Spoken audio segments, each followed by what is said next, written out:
O Via Justiça de hoje é sobre dívidas e o amparo legal aos endividados. Participam do programa o juiz José Xavier Magalhães Brandão, do Juizado Especial das Relações do Consumo de Belo Horizonte, e o coordenador do PROCON da Assembleia Legislativa de Minas Gerais, Marcelo Barbosa.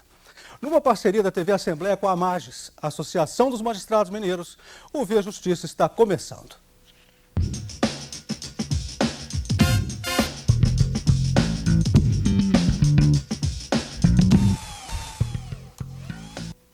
Doutor Marcelo, qual é a situação hoje das dívidas dos brasileiros?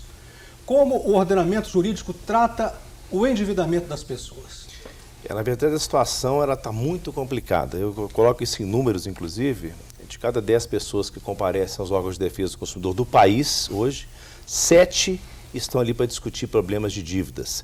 Renegociação de cartão de crédito, renegociação de empréstimos, cancelamento de consórcios de financiamento. Então a situação econômica está muito ruim, acredito, principalmente por 2 motivos. A concessão irresponsável do crédito por parte das instituições financeiras e a falta de planejamento do orçamento da educação financeira por parte do consumidor. Doutor Xavier, então como que o ordenamento jurídico trata o endividamento das pessoas? Na verdade, hoje nós não temos um regramento específico para livrar as pessoas desse endividamento. Isso não existe. As dívidas, os contratos são feitos, a pactuação de taxa de juros é livre hoje no mercado. Então, o que é pactuado tem que ser respeitado, né? Não há mais, a não ser em casos extremos. Sim, em casos extremos você pode chegar a rever um contrato. Mas os contratos normais, vamos chamá-los assim, né, de normais, eles devem ser respeitados. O que pode se buscar e que a gente tenta buscar, tanto no PROCON quanto nos juizados, quando das audiências de conciliação, é chegar a uma forma, seja com desconto, seja com parcelamento, que o consumidor possa pagar isso e voltar a ter sua vida financeira organizada. O senhor diria que os endividados estariam indefesos pelo ordenamento? Não, eu não digo indefesos, porque existem os mecanismos para coibir os abusos. A questão é o que é abuso, entendeu? Juro alto por si só não é considerado dentro do nosso ordenamento abuso. O que seriam juros abusivos? É muito difícil você ter esse conceito de juros abusivos hoje, justamente por causa da liberdade de pactuação. O que nós temos, o PROCON inclusive utiliza, né, é a média. O Banco Central colhe no mercado uma média dos juros pactuados em diversas instituições financeiras. Essa média é que é usada como parâmetro no caso de você ter uma eventual revisão, uma abusividade, porque se você retira o juro, vamos supor, temos casos extremos de juros a 1000% ao ano, né? Então, se você retirar esse juro como abusivo, você vai ter que colocar algo no lugar, né? O capital investido ele vai ter que ser remunerado. O consumidor não vai simplesmente se eximir. Olha, eu peguei o dinheiro, agora não vou pagar por isso. Tem que pagar. Então, o que a gente coloca no lugar? Se coloca no lugar essa média dos juros. Quer dizer, que é o mercado que vai definir a questão, o parâmetro, o parâmetro do que serão juros abusivos. Mas pensemos, o senhor falou em 1000%, tem caso de 1000%. Em caso de 1000%. São juros abusivos, não? Nós temos uma média, por exemplo, de cartão de crédito em torno de 16%. E existem cartões que operam a 25%. Uhum. Temos cartões de crédito com a média aí de 11, 12, tem algumas com 18. Então, assim, é exatamente encontrar essa média de mercado, apresentar isso ao órgão de defesa do consumidor, ao Poder Judiciário, para que o juiz possa arbitrar com base nessa média. Belo Horizonte tem aproximadamente 890 mil pessoas com dívidas atrasadas, segundo a Serasa. É quase metade da população adulta, 49%.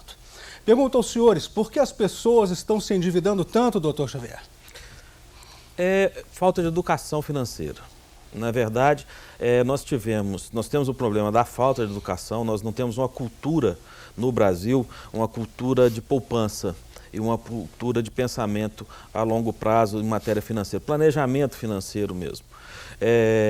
As pessoas não poupam, nós não temos poupança interna, nós temos que captar esse dinheiro externamente com risco, né, porque é um país que tem altos e baixos na sua economia, e isso vai elevando a questão dos juros.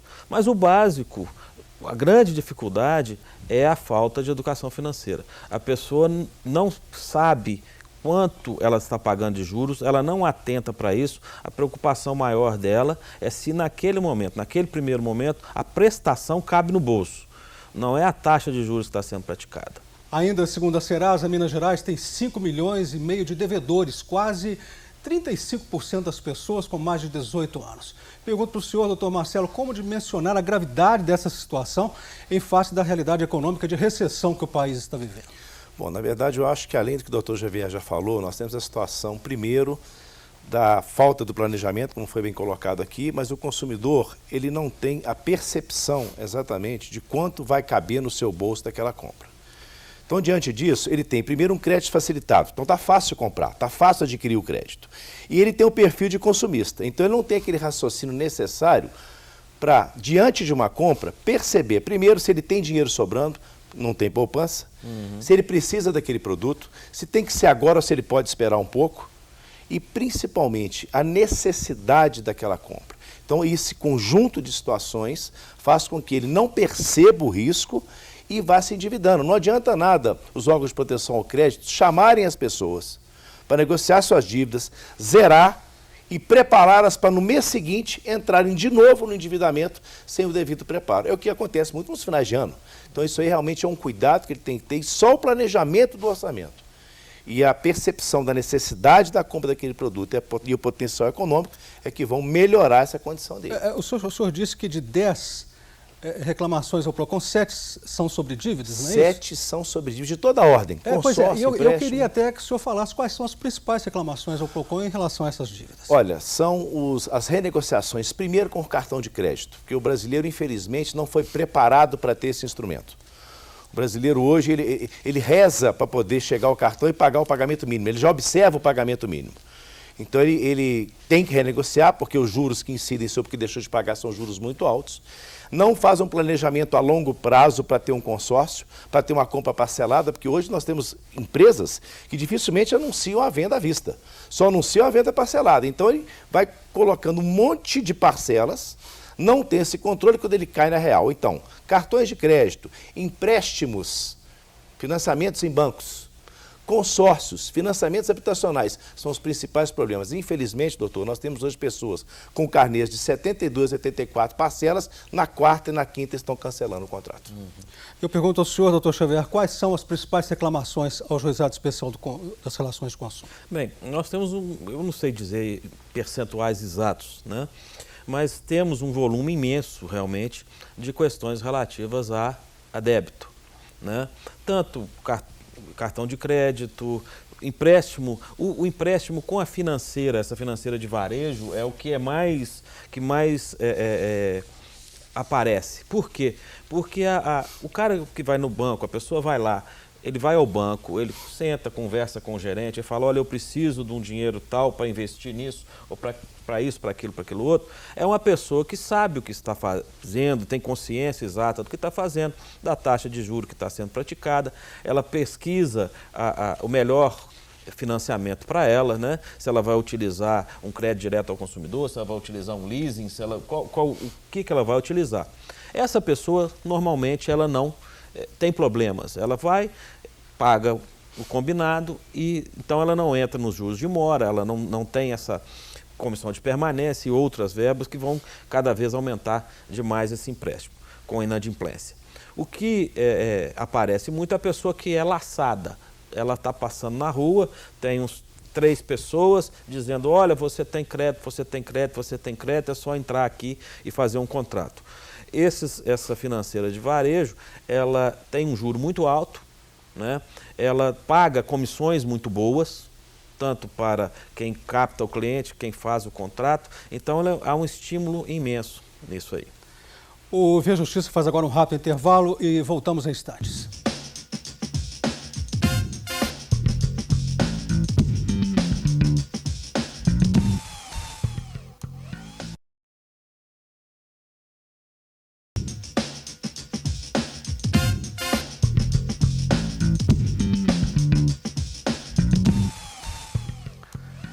Via Justiça e as dívidas dos brasileiros. Qual é o amparo legal contra as cobranças abusivas?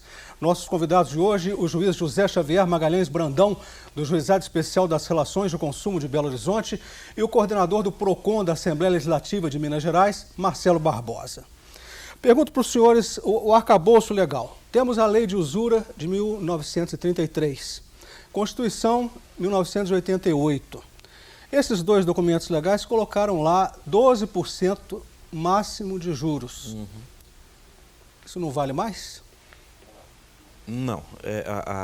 A Constituição, ela limitou os juros a 12%, mas numa primeira interpretação, num primeiro momento, o entendimento que predominou, embora naquele primeiro momento tenha sido aplicado a limitação de 12% pelo judiciário em alguns casos, uns aplicavam, outros não, mas no final o entendimento que sedimentou foi de que essa limitação de juros ela não era auto-aplicável, ela necessitava de uma lei para regular essa aplicação. Enquanto esta lei não vinha, a aplicação dos juros era por taxa de mercado. Posteriormente, por via de emenda constitucional, esse dispositivo foi retirado da Constituição. Então, embora tivesse sido lançado na Constituição essa limitação de 12%, efetivamente ela nunca vigorou, ela nunca foi implementada dentro do mercado financeiro. O que o senhor tem a dizer sobre isso, doutor Marcelo? Na verdade, nós estamos falando aqui dos juros remuneratórios, né? Porque existem também até os juros moratórios, que é o tipo de juros. E esses remuneratórios, né, que vão remunerar exatamente o capital que foi emprestado, ele não tem limite. O limite hoje, como o doutor Puim colocou, é o limite do mercado. Agora, uma coisa me intriga. A emenda constitucional 40 que garantiu essa liberação. Essa liberação. Liberou geral. Totalmente. Então, mas aí, eu como cidadão, assim, eu pessoa física, como senhor, se fizer um empréstimo, eu não posso cobrar mais de 12%. Aí já nós caímos naquela exceção, né, e a aplicação da lei de 1933. Porque você não é instituição financeira. Não somos instituição financeira. Como cidadão, pessoa a pessoa, não pode ser mais de 12%. Não é isso? Né? Isso. E é um questionamento que me preocupa maior, assim, que eu não consigo ter essa resposta. Por que o Brasil é o que cobra mais caro desses juros? Ele capta a 3, a 4, a 2, e por que ele empresta 16, a 12? O senhor não tem essas respostas? Eu gostaria de ter essas respostas dos bancos, eu não sei por que somos líderes. O senhor tem essa resposta, doutor Xavier? Não, isso ninguém tem. A questão é extremamente curiosa, e isso não é só na questão do juro, não. Se você pegar um veículo, eu já vi casos, um veículo que é exportado do Brasil, ele é vendido em outro país mais barato que é vendido aqui. Mesmo que você faça uma engenharia reversa e for tirando taxa de lucro normal, taxa de imposto de importação do outro país, etc, etc, etc, você chega aqui e aí você acha um preço, que seria o preço de produção dele aqui, aplica 100% de imposto, 100% de lucro, você não tem o preço de venda desse veículo. Exatamente. O mecanismo que nós temos aqui de formação de preços e dentro dele o preço do dinheiro, porque juro é preço do dinheiro. O nosso mecanismo de formação de preço, ele é algo assim misterioso. Olhem, preste atenção, o Serasa alerta que certos parcelamentos propostos pelas lojas enganam o cérebro, criando uma ilusão de que custa pouco. Como que isso se dá, doutor Marcelo? Na verdade, eles já embutiram todos esses juros naquele montante e podem dividir até 200 vezes se quiserem. Os juros já estão ali. Então, o consumidor ele é enganado a entender que esse parcelamento está favorecendo ele. Portanto, é que o próprio Código de Defesa do Consumidor determina que quando você vai fazer um empréstimo, uma negociação, ele saiba se R$1.000 hoje, quanto que ele vai se transformar depois de 36 meses. Se ele tiver essa informação, ele vai se assustar. Então não tem que se prender apenas o valor da parcela. Ele tem que entender esse montante para verificar, inclusive, se há abusividade. Então, quanto menos parcelas, melhor. Se pagar à vista, melhor ainda. Doutor Xavier, qual que é o perigo do jargão compre agora e pague depois? É não pagar, né? Porque você compra agora e esquece do comprometimento do seu orçamento e faz outros compromissos, né? A nossa memória ela é muito curta, né? Então se eu compro hoje para pagar somente, pague depois do carnaval, né? Então eu vou pagar depois do carnaval. Até o carnaval chegar, eu comprometo a minha renda com outras coisas. Na hora que chega esse parcelamento lá depois do carnaval, eu tomo aquele susto, olha, agora eu não aguento pagar mais. E esse mecanismo é muito aplicado no cartão de crédito. Ele é maléfico porque há um tempo entre o prazer da compra e o momento doloroso do pagamento, que é de 30 a 40 dias. Ele se esquece, ele não faz o planejamento. Por não fazer, não consegue pagar a fatura integral. Quando não paga, paga o mínimo e vão incidir juros altíssimos. Uma dívida interminável. Doutor Marcelo, quais são as precauções que se deve ter em relação a crédito fácil? Olha, o crédito fácil, na verdade, é evitá-lo sempre. Eu acho que o consumidor, quando ele for optar por um crédito, ele tem que fazer uma pesquisa no mercado para ver o crédito mais barato para ele. Você pode tentar um consignado, um empréstimo pessoal e, diante disso, o planejamento dessa dívida. Então, ele tem que saber se ele vai pegar R$1.000 emprestado, parcelado em 24 meses ou 12 meses, ele tem que saber que durante esse período todo ele tem, por exemplo, R$100 a menos no seu orçamento. Se ele não fizer esse cálculo, ele vai ficar endividado. Quais os riscos de um empréstimo consignado, doutor Xavier? O do consignado é você, eventualmente, comprometer grande parte, o teto ali, 30% do seu orçamento, que seria o máximo do empréstimo consignado, você compromete 30% com o pagamento de débitos e fica sem pagar seu aluguel, fica sem pagar sua conta de água, sua conta de luz, né? Fica sem dinheiro para pagar seu plano de saúde, pagar o seu supermercado, e fica sem área de manobra. Né? Essa limitação é justamente para você poder ter uma condição de manobrar seu orçamento e adequá-lo às necessidades que vão surgindo, aos imprevistos. Para a gente fechar esse bloco, 30% é o máximo que o senhor acha, doutor Marcelo? É no máximo de dívida. Nós falamos 30% para dívida, 30% para poupar e 30% para você sobreviver. Então são os terços, as regras do terço. Comprometer dívida com mais de 30%, com certeza vai levar ao endividamento. O Via Justiça faz agora mais um intervalo e voltamos em seguida com o bloco final do programa.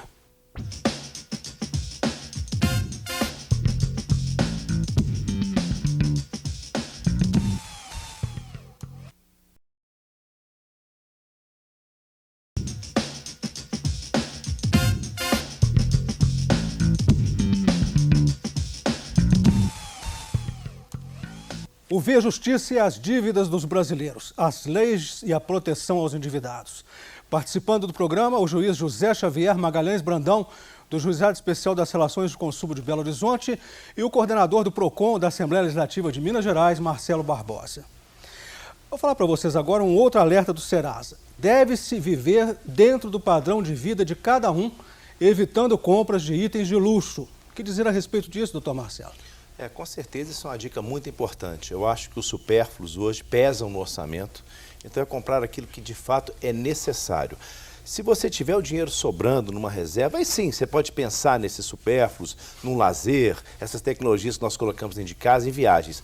Mas isso só se você tiver uma sobra suficiente para isso. Então, por isso o doutor Xavier lembrou bem, a poupança é um bom instrumento para que o consumidor possa pensar em guardar o dinheiro exatamente para ter essas situações com mais tranquilidade. A gente conversava aqui no intervalo, o senhor citou, né, o primeiro emprego, o dinheiro é gasto para comprar o que mesmo? Moto. Os jovens hoje, o primeiro emprego, vão comprar moto, compram no consórcio com 84 prestações e chega na quinta, na sexta, caiu na realidade, vem ao PROCON pedir para cancelar, que não está aguentando pagar.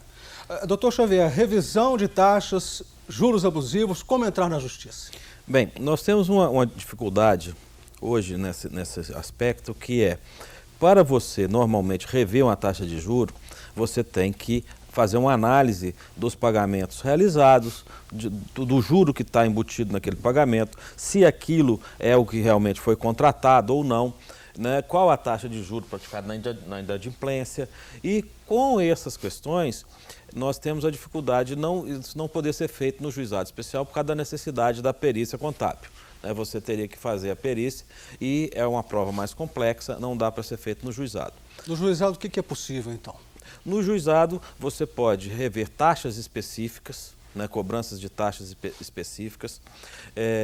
Pode até chegar a se discutir taxa de juro, mas a taxa de juro nominal. Né, se você chegar lá e falar, olha, estão sendo praticados juros fora do contratado, a gente já não consegue, porque vai ter que apurar qual é essa taxa de juros fora do contratado. Agora, se você chegar e dizer, olha, a taxa de juros que foi contratada é X e eu considero ela abusiva e quero que pratique tal, isso aí ainda dá para você discutir dentro do contexto do juizado, porque você está discutindo se a taxa X é ou não abusiva. Você não vai ter que fazer uma perícia para poder apurar. Mas pode gerar dificuldade por complexidade, porque a sentença do juizado tem que ser líquida. Então, eventualmente, tem que dizer lá qual é o valor da condenação para evitar uma liquidação de sentença, que seria um procedimento mais complexo. Então, pode ser que, embora a prova não seja necessariamente pericial, ela dificulte uma prolação de uma sentença líquida. Deve-se ir primeiro ao PROCON do que ao juizado de consumo? O que o senhor acha? Eu acho que sim. O PROCON, além de poder chamar as partes para tentar uma conciliação prévia, ele já dá uma base, uma visão para o consumidor do que poderia vir a ser a questão do caso específico dele. Doutor Marcelo, quais exemplos de taxas ilegais cobradas em empréstimos e financiamentos que podem ser revertidas? Na verdade, todas elas podem ser revertidas desde que o parâmetro médio esteja abaixo delas. Importante lembrar que antes até mesmo do PROCON, que o consumidor procure o seu credor. É com ele que ele vai ter que tentar negociar. Não sendo possível, ou então a forma está muito inflexível, está difícil aquela parcela, o PROCON vai tentar intermediar, mas para isso o consumidor tem que informar o mínimo que ele pode pagar. Porque senão fica um ping-pong, eu não posso, etc. Se não der certo, aí realmente resta a última chance o Poder Judiciário. Lembrando que tramita no Congresso o projeto aí mudando o Código de Defesa do Consumidor, garantindo ele o direito de renegociação. Mas, obviamente, esse direito de renegociação terá parâmetros a ser seguidos. Como que estão as negociações hoje? Elas dão resultado ou a maioria delas não dá resultado? Olha, pelo menos no âmbito do PROCON, o que a gente percebe é que não há redução de juros. Não há? Não há. O que há é flexibilização para diminuir o valor da parcela. Ou seja, você está me devendo 12 meses, você vai passar a me dever 18 meses ou 24, vou diminuir sua parcela. Agora, os juros não se mexe. Por isso é que muitas vezes, quando o consumidor quer brigar, entre aspas, né, por essa situação, ele tem que recorrer aí à ajuda do Poder Judiciário. Juros de cartão de crédito, né, doutor Xavier? Se não reduz, como é que resolve isso?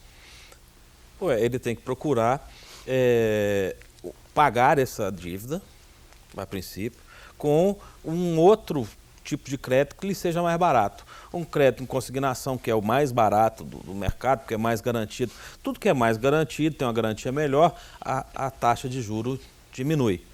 Então, à medida que ele vai dando mais garantias, ele pode tentar buscar um outro contrato, crédito, né? uma outra linha de crédito, que use esse dinheiro para pagar os créditos que ele tem em aberto caros. E também, se ele está pegando um novo empréstimo, ele não está inadimplente, ele vai conseguir alongar e pagar essa dívida. Mas pelo que os senhores estão falando, melhor mesmo não ter cartão, né? O risco é muito grande. A melhor solução para quem não tem o controle de suas finanças, especialmente para quem está devendo, a solução para o cartão de crédito chama tesoura. É pegar o cartão e cortar. E é uma situação tão engraçada que as pessoas têm hoje no cartão, principalmente os créditos rotativos de loja, com aquilo como inclusão social, que ela tem poder, ela pode. Então a nossa cultura não está preparada ainda para esse tipo de instrumento. Chegando ao final do programa, considerações finais, rapidamente, começando com o senhor, doutor Xavier. Bem, o grande apanhado que a gente pode fazer da nossa discussão aqui é a questão da educação financeira. As pessoas têm que saber o que estão fazendo. Né? A responsabilidade ela não pode ser delegada ao PROCON, ao Judiciário, ao Estado. Né? O senhor agora, doutor Marcelo? A minha é essa, 3 perguntas fatais. O consumidor perguntar se ele tem dinheiro, se ele precisa daquela compra e se tem que ser agora. Se ele responder sim às 3 perguntas, ele pode comprar com tranquilidade. Muito obrigado aos senhores pelas participações. O Via Justiça de hoje termina aqui. Este programa é uma parceria da TV Assembleia com a Magis, a Associação dos Magistrados Mineiros. Nosso e-mail de contato, viajustiça@magis.com.br. Até o nosso próximo encontro.